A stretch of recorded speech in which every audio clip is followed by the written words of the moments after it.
broadcast, President Editor Asianet News is kindly requested for the introduction of the book titled Science Journalism, published by the Directorate.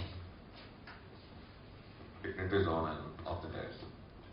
Congratulations to the department for crossing an important milestone by publishing the 25th book in a series of science books.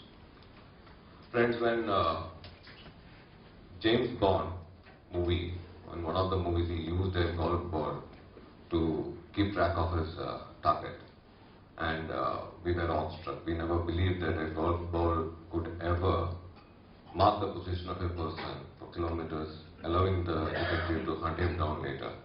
But today, with the global positioning systems coming on to even our mobile phones, we know what science or how science has changed our lives. That in itself is the import of science journalism. Because we in Kerala, normally we are not aware of what's happening around. Like even in Cochin, there are so many institutions, like the National Institute of Oceanography, where research on planktons is being done to develop cancer drugs, the CMFRA, the CIFT. And from that end, if you go to the other end of the rainbow, we have the ISRO, which has made our lives so easy, which has made communication so relevant to each of us, which has networked the whole world in a manner that living anywhere in the world, we can make a living using the internet. The institutions about which I mentioned, as well as the institutions which this government in association with the central government have brought to Kerala, the defense units, as well as strategic units, all underline the need for developing this branch of journalism in Kerala with a perspective, with a national perspective, because from here we would see many a history, beginning of many a history being written. Friends, this book is really a textbook to any beginner attempting to specialize in science journalism. It's a book which is written in layman's language, absolutely without any jargons.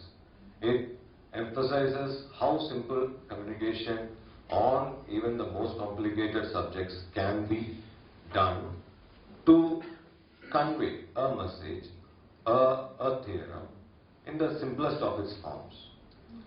Dr. Anil Kumar, who is a well-wisher of, he has been a well-wisher of the media, who has been a well-wisher of, personally, has been a good guide to me as a journalist. He has gone back to his textbooks, and he has also mined a lot of data. He has given many an example to emphasize how simple communications can be done. The book covers almost the whole gamut of journalism classes, in the sense that right from the first sentence, what we call the intro in our parlance, right from writing an intro to developing a story, on to different types of intro, on how to impart a shock to a person, how to start a story with a quote from a relevant scientist, to explaining in detail what the story is all about. But the most important thing, what attracted me as a professional journalist to this book, is the last few chapters, memories at 9, 10 and 11, where Dr. Anil Kumar attempts to impart this, he becomes a teacher himself and tells the science communicators in professional institutions how to write a press note, how to communicate to the media. That would be the most, if those lessons, the last 3 or 4 lessons are read in the right earnest, that would be the biggest contribution that this book, Science Journalism, would be making to media as a whole. Why I say this is, many research institutions, as I mentioned earlier, are there, but none of us, either they prevent us from entering there with an iron curtain, thinking that everything that they do is highly classified, and they don't allow the common man to understand how his own brothers are progressing, while we end up reading lessons on the internet or dispatch on the internet and end up hailing the Western scientists. Whereas the scientists in our own neighborhood, we never understand their value. The Cochin University itself, the meteorological department, Center for Monsoon Studies, the types of the researches that they have attempted and the findings that they have given to media, enormous. But what happens is that the manner in which these findings are packaged, we lose interest in them. They are absolutely bureaucratic, with all respect to you, sir, you sitting here, and to other public relations officers, very bureaucratic press notes, which doesn't inspire a journalist.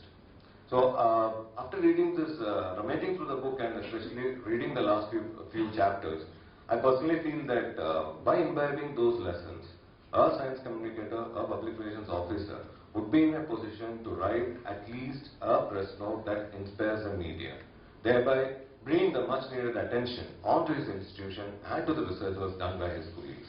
I think that if that one objective is met, I think this book would be a big success.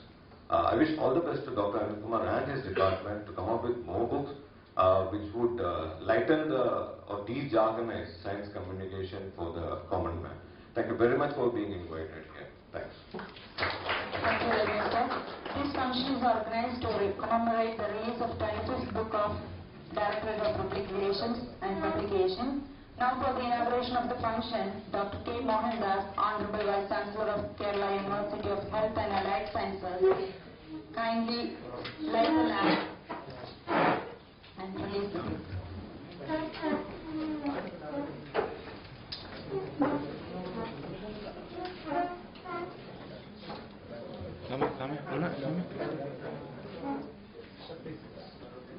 All are requested to be in a standing position.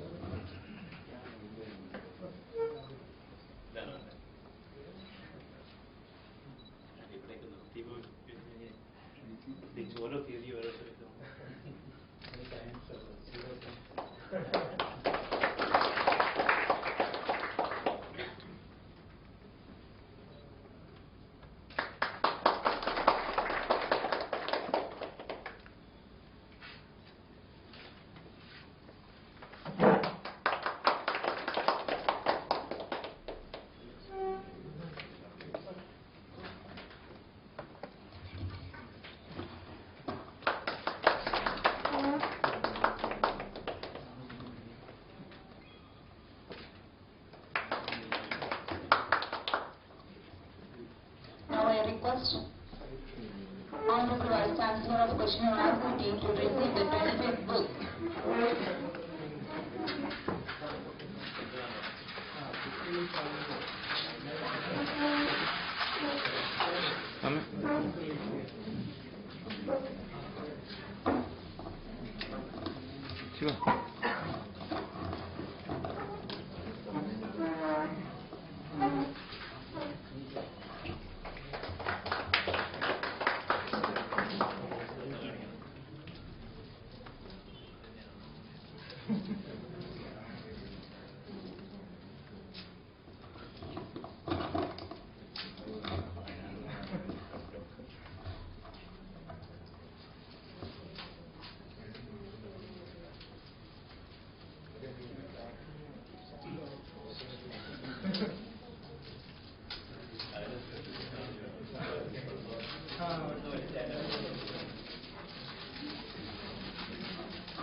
Now I request Dr. K. Mohandas, Honorable Vice Chancellor of Kerala University of Health and Allied Sciences to speak a few words.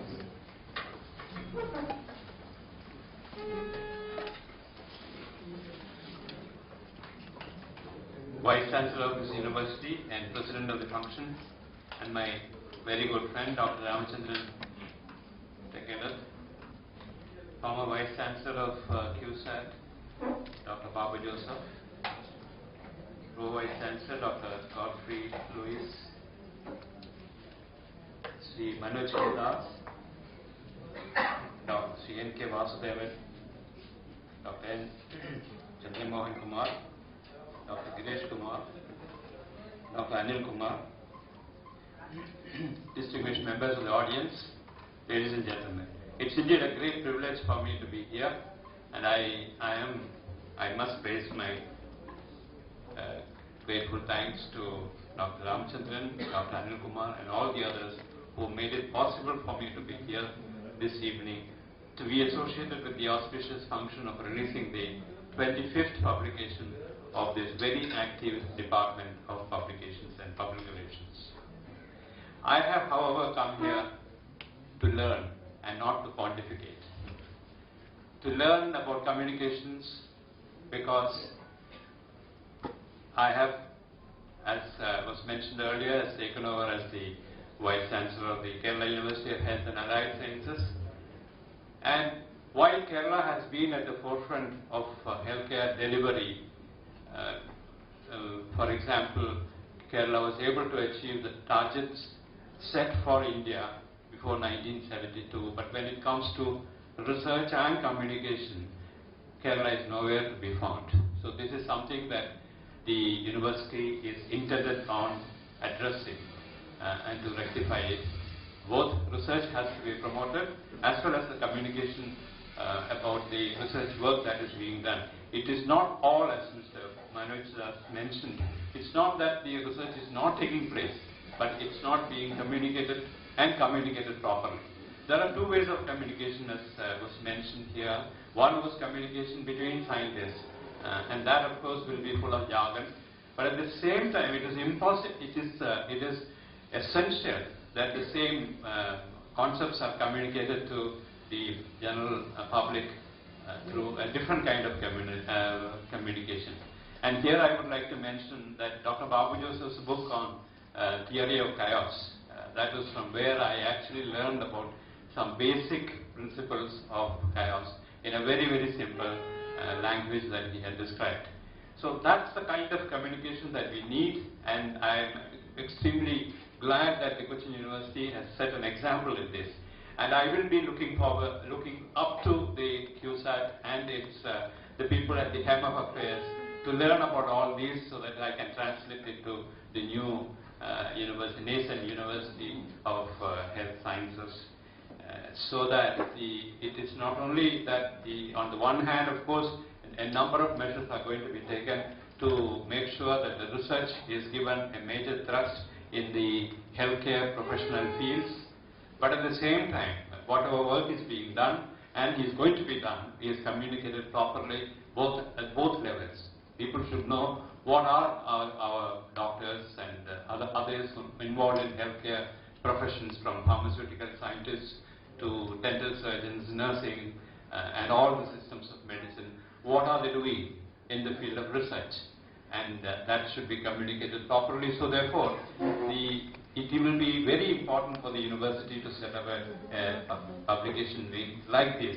And this is the reason I mentioned that my ulterior motive in coming here is to learn from you about how to go about doing that, which will be a great service to, I think, the public. After all, the university is run by the taxpayers' money, and the taxpayer has every right to know what is the university doing for them and for the general upliftment of the academic work in the respective fields. I have nothing more to say, because I'm sure Dr. Babu Joseph will be communicating to you about the science communications. More importantly, Mr. Manoj Das has told you all about how to communicate scientific concepts to public who are not really experts in that field. For example, all of us have our own areas of expertise, but beyond that we are novices, or we are laymen.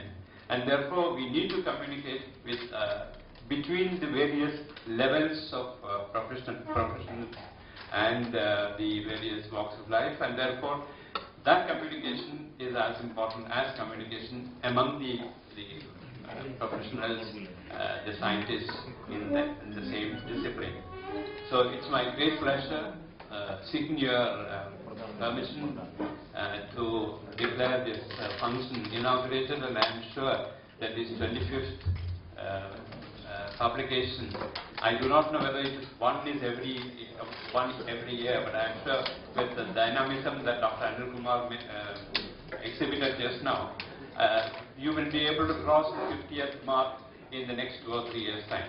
I wish the publication and the public relations division all the very best, and I once again thank Dr. Ramchandran and all of you for giving me the opportunity. Thank you very much.